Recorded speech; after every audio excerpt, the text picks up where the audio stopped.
What did you learn and glean the most from your first season within the Premier League and all the competitions that you played in as well to where you are right now? What lessons have you picked up along the way? Well, many lessons, and I like to concentrate on ourselves. And of course, every opponent gives you a different lesson, a different experience. And I felt we competed very well, particularly against the top opponents in the Premier League last year, the Liverpools and Manchester City. It gave us a good feeling because we know we can compete. But what we did learn is that we struggle for consistency in terms of generating result after result after result, which is what Liverpool and City have managed to do. So we're working against that now. You have to look at the details beneath the results and the end game position where we finished. We conceded too many goals for sure. It's something that we will hopefully address now, certainly first on the training ground, but with the personnel and the change of players that we have brought in, hopefully. And I still think we can be more clinical in front of goal to take some of the chances. We were a team that created a lot of chances last year. So we've tried to address that in many ways. The main thing always as a coach and as players must be to be humble and say the main way to address any problem in football is on the training pitch. So we're working really hard on that.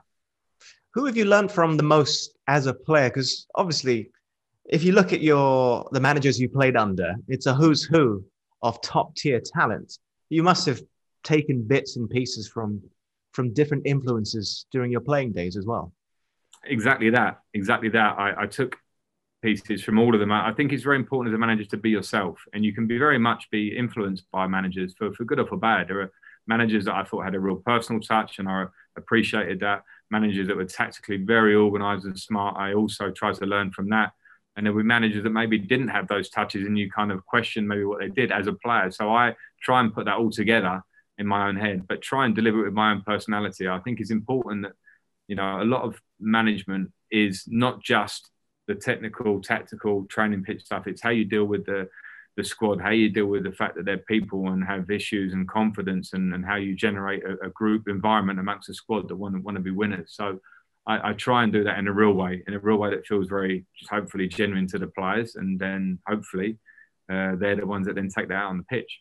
Yeah, and you would have learned from a very young age as well, given the family influences that you have around you in the world of football. I remember there was that very famous, I think it was a press conference or Meet the Fans session when you were at West Ham, and someone criticized you.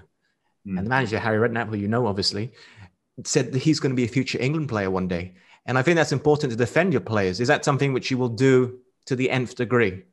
Without a doubt. And I remember vividly appreciating that from Harry on the day there. And when I work with the players now, I think it's very easy as a manager. It's very easy to be critical. It's one of the easiest parts of management is to criticise a stray pass or something that goes wrong in a game or on the training pitch. For me, I want to give the players a feeling that their manager is with them.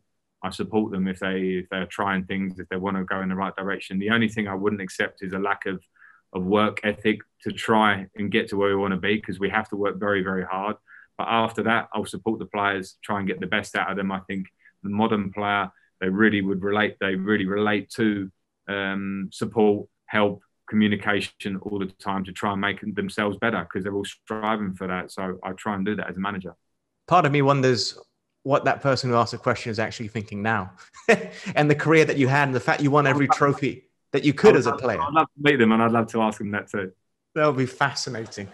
Living up to potential, I think, certainly fits the bill with you. In terms of criticism from other managers, though, do you pay any heed to it? Obviously, there was a little bit of history of Leeds when you were in the Championship. They're now in the Premier League, and Marcelo Bielsa. Jurgen Klopp has been speaking not about you, but about the club and the money being spent. Do you care about any of that?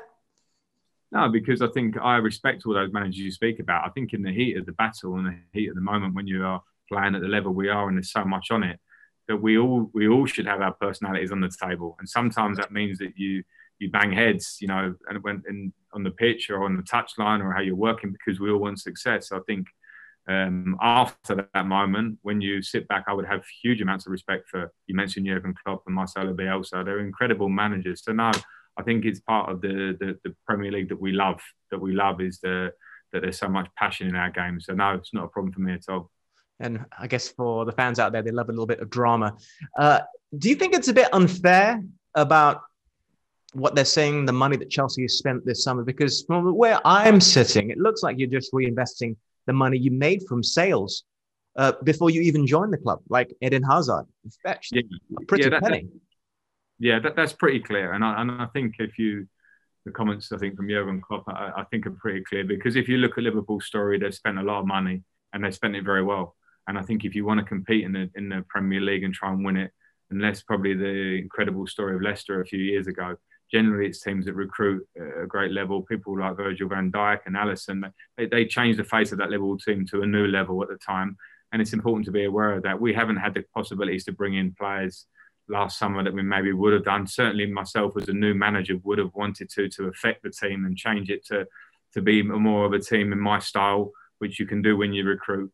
And now we've had the opportunity to do that. So we've done that. And in effect, the talk doesn't matter too much. It's normal that I get asked a lot and people will react of the things I say. It doesn't matter too much. Now what matters for us is we have our squad, we have to work hard, and we have to try and improve this year from our own point of view.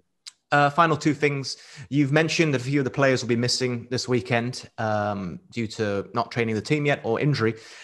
How are they all settling in, though, in general at Chelsea? Really well. The ones that we've been able to have with us, and it's been a short time, but Timo Werner and Hakim Ziyech we've had for a while. They came at the back end of last season. So that's been great. They've settled in very well and they're working brilliantly. We saw that very early with them. Ben Chilwell has been in the last few weeks, but has been injured. Last couple of weeks, he's been injured. So he's working very well, but he's settled in the game very well amongst the group. Thiago Silva is not with us now until this weekend because he played a Champions League final. And Kai Havertz now a few days has settled in as well. And as I've been saying, I've done a lot of interviews today. They're really good people as well. The conversations I've had with them as well. The players I know, and I want them to come here and be good players. But I'm very impressed with the people and the way they are. And they all have a big desire to come here and be a success. And they've all added very positively to the squad already. Yeah, and ultimately, I think that for Chelsea fans all around the world, that feeling they're having is almost palpable. So exciting to have all these names, to have you as the manager, and can't wait for the season to start. I want to wish you the best of luck, and hopefully we'll be speaking to you again very soon, Frank. I'd love that. Thank you. Thank you very much.